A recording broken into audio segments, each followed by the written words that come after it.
श्रीमती प्रियंका गांधी वाड्रा। श्रीमती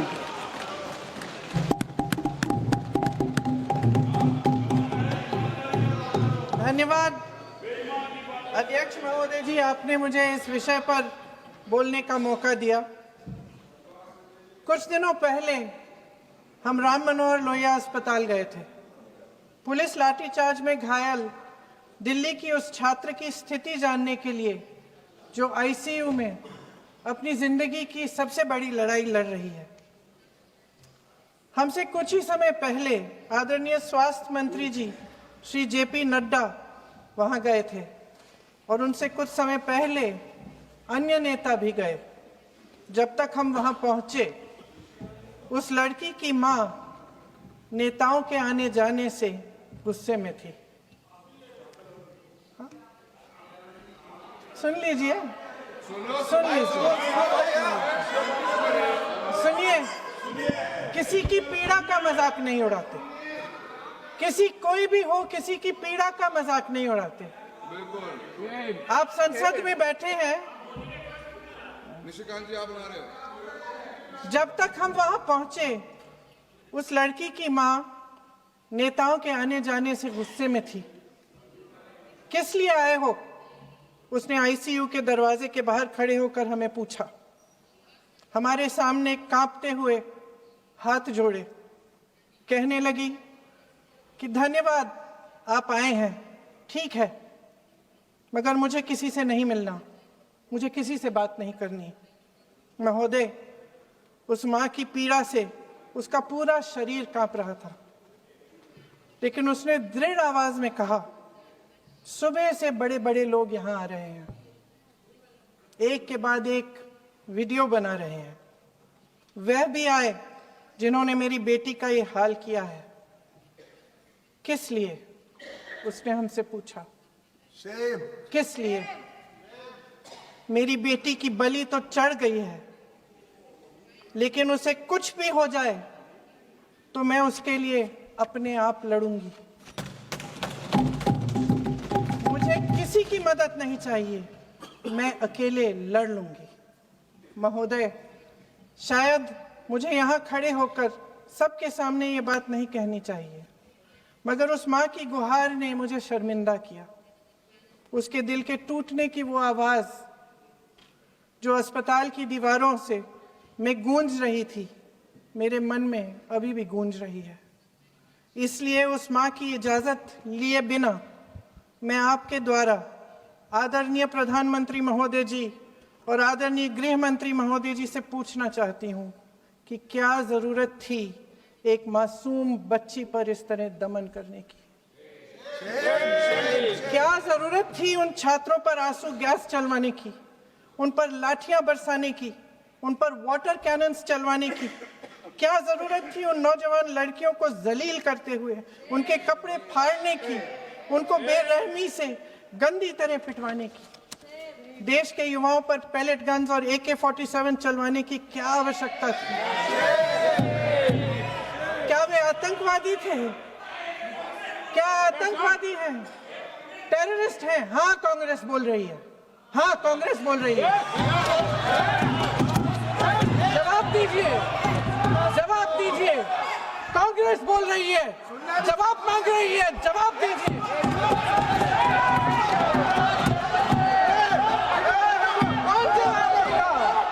कौन जवाब देगा? गृह मंत्री जी जवाब देंगे। किसने ऑर्डर दिया? किसने ऑर्डर दिया पैलेट गन्स चलाने के लिए? किसने ऑर्डर दिया? आपके माध्यम से मैं पूछती हूं अध्यक्ष महोदय, किसने ऑर्डर दिया? प्रधानमंत्री जी ने दिया? गृह मंत्री जी ने दिया? जवाब देंगे? पूरा देश पूछ रहा है, सिर्फ कांग्रेस पार्टी नहीं पूछ रही है, पूरा देश पूछ रहा है। अध्यक्ष महोदय, देश के माता पिता पूछ रहे हैं, छात्र पूछ रहे हैं, अध्यापक पूछ रहे हैं, पूरा देश आज ये पूछ रहा है। और आपकी जिम्मेदारी बनती है कि आप इस सवाल का जवाब दें। क्यों डरते हैं आप इस देश के नौजवानों से? क्यों डरते हैं आप इस देश की बुलंद आवाज से? और उस आवाज को दबाने का हक आपको किसने दिया है? महोदय, ये सदन यहाँ बैठे हुए सांसदों की जागीर नहीं है, ये इस देश की अमानत है। यहाँ बैठे हम सब इस देश की जनता, इस देश के युवाओं, बुजुर्गों, गरीबों, अमीरों और सब धर्मों, सब वर्गों के देशवासियों के सेवक हैं। हम उनके प्रतिनिधि हैं और ये सत्ता हमें उन्होंने ही दी है। इस देश का संविधान हमारी सर आंखों पे, इस देश का लोकतंत्र सर्वोपरि है, इसे ध्वस्त करना पाप है। यह करोड़ों जनता हमसे सिर्फ एक चीज मांगती है, जवाबदेही। इंग्लिश में इसे अकाउंटेबिलिटी कहते हैं। हमें सत्ता देकर, हमें यहां तक लाकर सिर्फ उसकी ये गुहार है कि जो हम करें उसकी भलाई के लिए करें, और अगर उनके साथ अन्याय हो तो हम उनके प्रति जवाबदेह बने और उन्हें न्याय दिलवाएं। पिछले दिनों हजारों बच्चे सड़क पर उतरे, उन्होंने अपनी पीड़ा व्यक्त की। गांधी जी के दिखाए हुए रास्ते पर अहिंसा और सत्य को अपने दिलों में रखते हुए, गाते, मुस्कुराते हुए शांतिपूर्वक प्रदर्शन किया। लोकतंत्र के सबसे पवित्र सिद्धांत के तहत उन्होंने अपनी आवाज उठाने का अधिकार कायम किया। ये उस भारत के बच्चे हैं जो गांव में रहते हैं, जो महानगरों में रहते हैं, जो छोटे कस्बों में, छोटे शहरों में रहते हैं, जहां माँ अपने गहने बेच देती है, पिता अपनी जमीन गिरवी रख देता है, एक परिवार अपनी पूरी जिंदगी की कमाई बच्चे के सपने पर खर्च देता है। और अब उन्हीं बच्चों को लगने लगा है कि आज इस देश में मेहनत से ज्यादा बेईमानी मायने रखती है, मेरिट से ज्यादा पैसा मायने रखता है। तब सिर्फ एक छात्र नहीं हारता, उम्मीद हारती है। इन परेशान बच्चों ने अपनी उम्मीदें आपसे साझा की। उनकी मांगे क्या थी? कि पेपर लीक करके उनके साथ जो बार बार अन्याय किया जा रहा है उस पर कार्रवाई की जाए, कि जो सिस्टम उनके भविष्य को कुचल रहा है उसे सुधारा जाए, कि जो माफिया उन्हें घेरे हुए है उसे हटाया जाए, कि जिस मंत्री के कार्यकाल में यह सब हुआ वह इस्तीफा दे, कि उन पर बर्बरता करने वालों पर कार्रवाई की जाए और उसके लिए माफी मांगी जाए। बस यही उनकी मांग थी ना, कि जो शिक्षा और स्वतंत्र अभिव्यक्ति का अधिकार उन्हें संविधान ने दिया है उसे कायम रखा जाए। महोदय, हमारे एजुकेशन सिस्टम में कुछ समय से बहुत खामियां भर चुकी हैं। बच्चों पे जो प्रेशर डाला जाता है उसकी वजह से सैकड़ों बच्चों ने आत्महत्या कर डाली है। उससे भी ज्यादा बच्चे डिप्रेशन में डूब रहे हैं। परिवारों पर बच्चों को पढ़ाने लिखाने के लिए घूस, capitation fees, tuition fees, coaching fees आदि के घिनौने दबाव हैं। लोन लेने पड़ते हैं, सामान बेचना पड़ता है और उसके बावजूद कोई गारंटी नहीं कि उनके बच्चों के भविष्य मजबूत बन पाएंगे, क्योंकि बेरोजगारी चरम पे है। इस सरकार ने रोजगार पैदा करने वाले सभी सेक्टर्स को लगातार कमजोर किया। एग्जामिनेशन सिस्टम खुद फेल हो गया है। पिछले दशक में 152 पेपर लीक हुए, 750 करोड़ छात्र प्रभावित हुए, मगर एक भी दोषी, एक भी माफिया को सजा नहीं।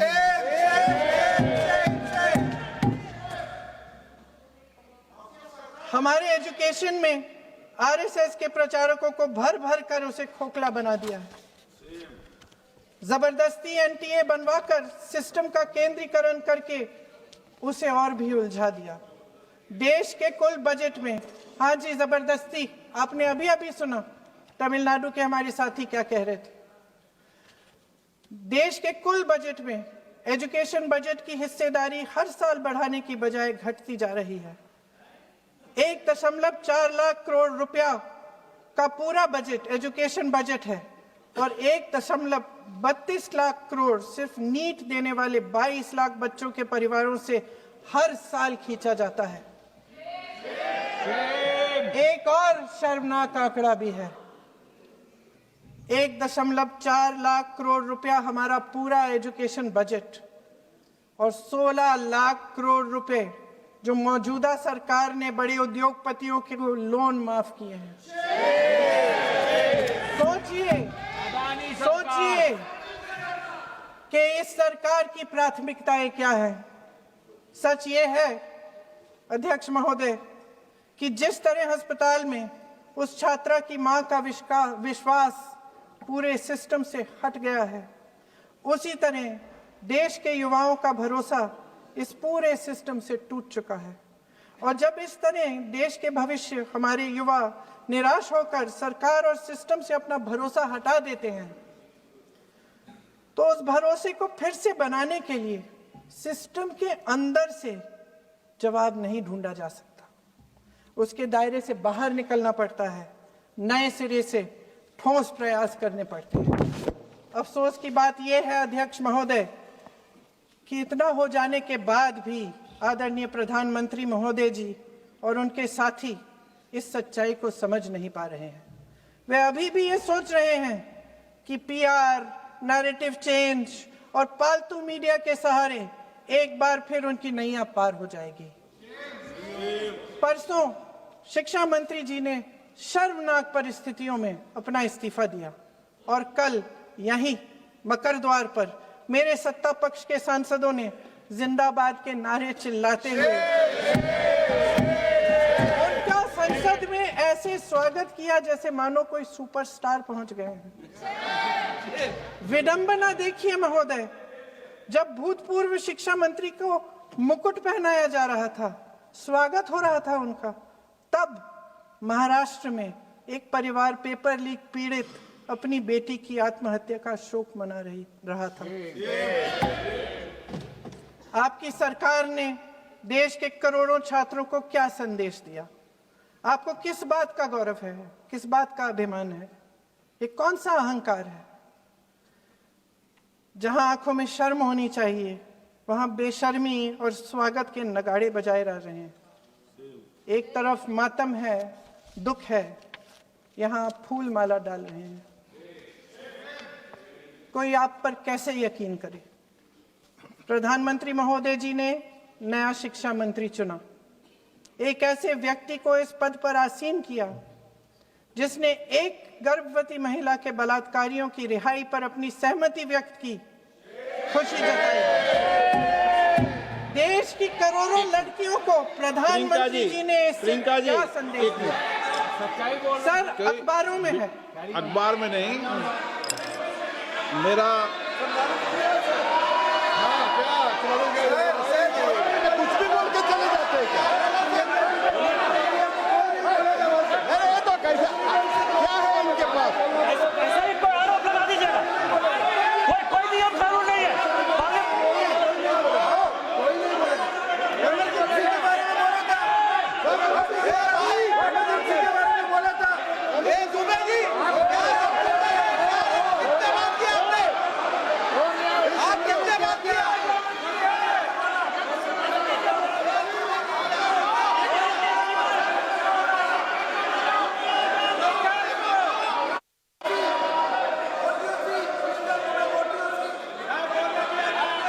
अध्यक्ष महोदय जी, जो श्रीमती प्रियंका वाड्रा गांधी जी बोल रही थी, तो बीच में उनके वहाँ से भी टोका टोकी पहले भी हुए, हमारे यहाँ से भी हुए थे। अभी हम लोग तो शांति से सुन रहे हैं, लेकिन जो अभी अभी हमारे वर्तमान नए शिक्षा मंत्री को जो उन्होंने टिप्पणी की, कैरेक्टर असैसिनेशन है एक तरीके से संसद में, और इस तरीके के भाषा हम उम्मीद नहीं करते हैं। मैं इसमें प्रहलाद जोशी जी ने भी खुद कहा है, एक तो उन्होंने प्रियंका जी ने जो गलत बात कही है रिकॉर्ड पे, उसको रिकॉर्ड से हटा दिया जाए। दूसरा इस तरह का भाषा का इस्तेमाल ना करें। आपने डिबेट से पहले आपने अपील किया कि संसद में डिबेट का स्तर को नहीं गिराने चाहिए। उनके पार्टी के वो सीनियर लीडर है, वो पहली बार चुन के आए हैं, मगर उनके पार्टी में सीनियर है, जिम्मेदारी के साथ बोलना चाहिए। अगर पूरा ऑथेंटिकेट नहीं कर सकते हैं तो मैं ये मानता हूं कि उनको क्षमा मांगना चाहिए सदन से।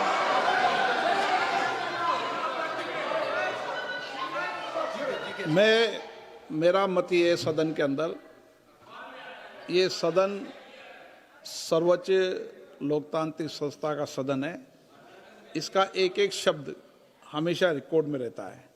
मैं माननीय सदस्य से आग्रह करूंगा कि बिना तथ्यों के हमें इस तरीके के सदन के पटल पर बात नहीं होनी चाहिए।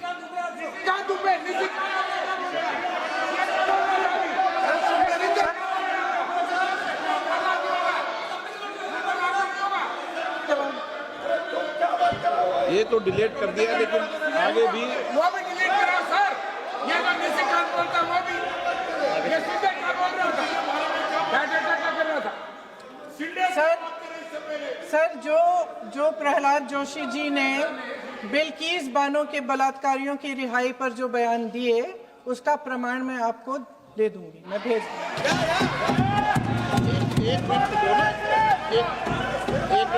मैं ऑथेंटिकेट करूंगा। स्पीकर का डायरेक्शन 115, उनको पहले ऑथेंटिकेट करने के लिए सर, ऑथेंटिकेट करेंगे उसके बाद वो आगे बढ़ेंगे, ऐसे नहीं होगा। पहले ऑथेंटिकेट करने दो सर। उनको ऑथेंटिकेट करने के लिए कहिए, ऑथेंटिकेट करने कहिए उनको।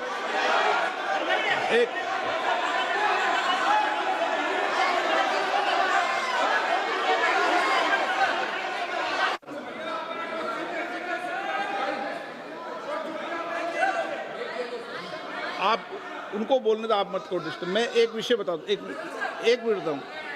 नियम 353 के अंदर फिर मैं एक बार स्पष्ट कर दूं, किसी भी सदस्य द्वारा किसी भी व्यक्ति के विरुद्ध मानहानि या अभियोगात्मक प्रकृति का कोई आरोप नहीं लगाया जाएगा जब तक कि सदस्य ने अध्यक्ष और संबंधित मंत्री को पर्याप्त अग्रिम सूचना नहीं दे दी हो। यह व्यवस्था है।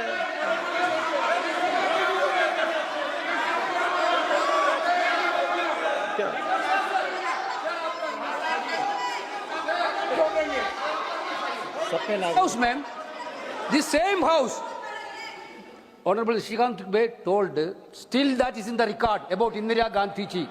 Still that in the record. Still that in the record. Sir, you are not removed, sir. बोलो, आप भी बोल लो। सर, केसी वेणुगोपाल जी ने जो नाम लिया है और मैं नेहरू जी के बारे में जो बात कहा है मैंने सर, मैं उस पर कायम हूं और मैं किताब जो है ऑथेंटिकेट करने के लिए तैयार हूं। अय्याज थे नेहरू, अय्याज थे। मैं फिर दोबारा रिपीट कर रहा हूं, आई एम अगेन रिपीटिंग, यही फैक्ट है और मैं किताब में ऑथेंटिकेट करके दे रहा हूं। I am authenticating that book.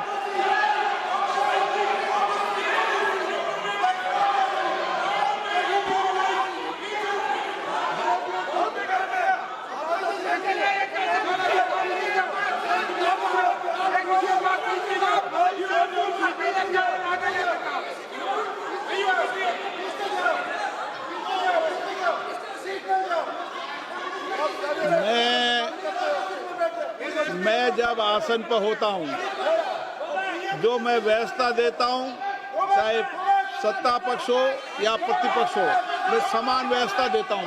मैं जब आसन पर होता हूं,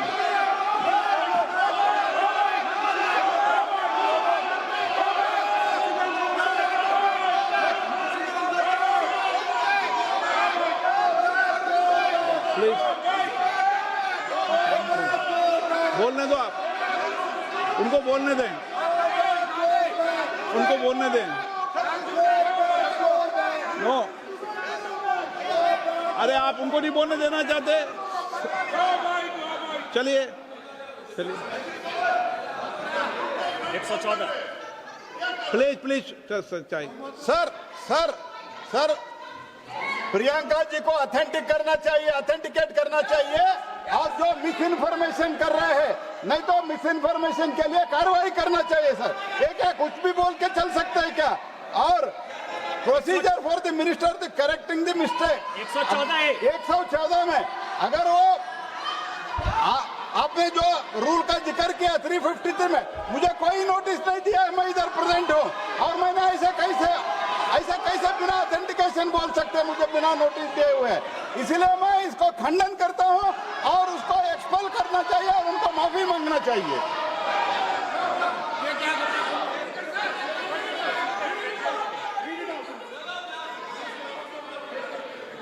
ये चैप्टर आगे नहीं बढ़ेगा सर। बिल पे या केवल bill pay.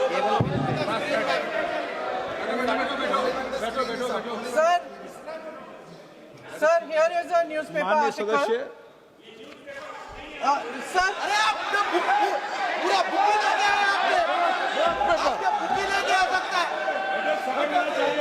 sir, written by a respected माननीय journalist. सदस्य, I will authenticate using this, sir. आप माननीय सदस्य प्लीज इसको छोड़ दें।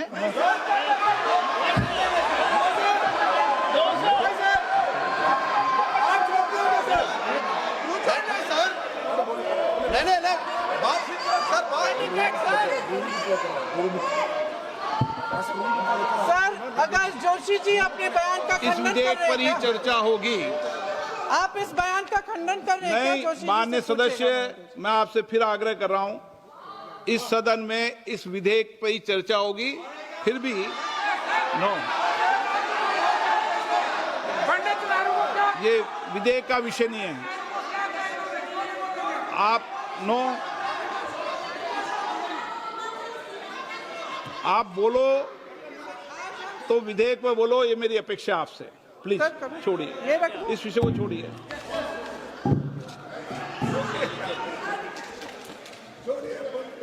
आज हम सदन पटल पर एक ऐसे विधेयक में संशोधन पर डिबेट कर रहे हैं जो 2024 में पारित हो चुका था, और इसमें मुख्य संशोधन यही है कि पेपर लीक के अन्य अपराधों के लिए सजा बढ़ाई जाएगी। मगर जब से ये विधेयक पारित हुआ तब से अब तक इस सरकार ने एक भी अपराधी को सजा नहीं दी। आपने देखा है कि कल और परसों से फेस रिकॉग्निशन द्वारा प्रदर्शन करने वाले बच्चों के नाम और पते सार्वजनिक किए जा रहे हैं, मगर यही काम पेपर लीक करने वाले अपराधियों के लिए अभी तक नहीं किया गया। ना इस विधेयक में पेपर लीक रोकने के कोई ठोस कदम है। इससे देश के युवाओं का भरोसा कैसे बनेगा? अध्यक्ष महोदय, आदरणीय प्रधानमंत्री महोदय जी को आपके माध्यम से मैं कहना चाहती हूं कि शायद उन्हें अपने सलाहकार बदलने चाहिए। वे असलियत से एकदम टूट चुके हैं। नई नई कमेटियां बनाने से काम नहीं चलेगा। उनका अध्यक्ष चाहे कोई भी हो, राधा कृष्ण कमेटी भी व्यवस्था में सुधार लाने के लिए बनी थी। आज तक उसकी एक सिफारिश लागू नहीं हुई है, और इस नई कमेटी में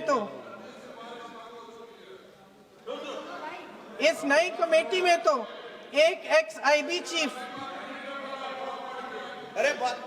फिर चिल्लाएंगे, एक एक्स-आईबी चीफ, एक आईटी कंपनी के मालिक और एक गौमूत्र के विशेषज्ञ भी हैं।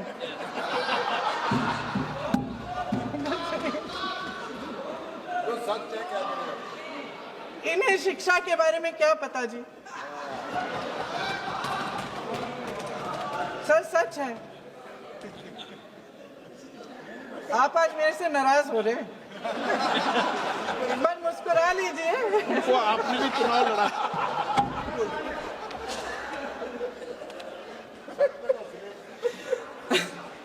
सर, फास्ट ट्रैक कोर्ट्स का रिकॉर्ड पहले से ही बहुत खराब है। वैसे भी कल की सुनवाई में सीबीआई का वकील पेश ही नहीं हुआ। संसद में विपक्ष को दोषी ठहराने से, खोखले राजनीतिक खेल खेलने से काम नहीं चलेगा।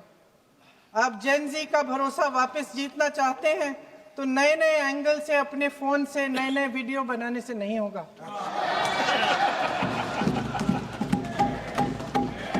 प्रधानमंत्री जी को कैमरे का एंगल नहीं, दिल का एंगल बदलना पड़ेगा। ये जेनरेशन जागरूक है, समझता है, झूठ पहचानने की उसकी अपार क्षमता है। इनका दिल और दिमाग जीतने के लिए आपको सच्चाई पर उतरना पड़ेगा। आपके शासन के चलते इस नौजवान पीढ़ी के साथ घोर अन्याय हुआ है, बर्बरता हुई है। इस सच्चाई को स्वीकार करिए। अपनी जिम्मेदारी से पीछे हटने से काम नहीं चलेगा। आदरणीय प्रधानमंत्री महोदय जी, आपको जिम्मेदारी लेनी पड़ेगी, ठोस कदम उठाने पड़ेंगे। शिक्षा विशेषज्ञों को इकट्ठा कीजिए, छात्रों, अध्यापकों, सभी स्टेक होल्डर्स को साथ लेकर अन्य विचारधाराओं के थॉट लीडर्स के साथ गहरी चर्चाएं करवाकर एक नई शिक्षा प्रणाली तैयार कीजिए। मौजूदा नेशनल एजुकेशन पॉलिसी में 8 महीने तो एग्जाम चलते हैं, अध्यापकों को पढ़ाने का समय नहीं मिलता। सिर्फ आरएसएस के लोगों से भरने की बजाय सिस्टम को शिक्षित, एजुकेटेड, उन्नत और उदार दृष्टिकोण के लोगों से भी भरिए, जिनकी योग्यता सिर्फ उनकी विचारधारा न हो। रोजगार पैदा करने के सख्त कदम उठाइए, इस पर फोकस करिए। मेडिकल कॉलेजेस की संख्या बढ़ाइए, चिकित्सा शिक्षा का विस्तार कीजिए, ताकि ये बच्चे जो मेहनत कर कर के भी अपने भविष्य नहीं बना पा रहे हैं, एक उज्जवल भविष्य का सपना देख पाए। अध्यक्ष महोदय, छात्रों को सड़क से हटाया जा सकता है, लेकिन उनके सवालों को नहीं। हर लाठी जो किसी लड़की पर, किसी लड़के पर चली है, वे बच्चों की पीठ से ज्यादा सरकार की साख पर पड़ी है। देश के नौजवान न्याय मांग रहे हैं, भीख नहीं। वे यहां सरकार गिराने नहीं, अपना भरोसा बचाने के लिए आए थे। अध्यक्ष महोदय, आपके माध्यम से मैं सरकार को कहना चाहती हूं, अपनी साख बचाइए, अपनी नीयत ठीक करिए, अपनी अकड़ का इलाज कीजिए, अपने वादों पर अमल कीजिए। आपके शासन में हमने बड़ी बड़ी चोरियां देखी हैं। चुनाव में वोटों की चोरी, राम मंदिर में चंदा की चोरी, आपके उद्योगपति मित्रों द्वारा देश की संपत्ति की चोरी, किसानों की जमीन की चोरी, लेकिन सबसे बड़ी चोरी, हाँ ठीक है, सबसे बड़ी चोरी तब हुई। कहिए, बोलिए।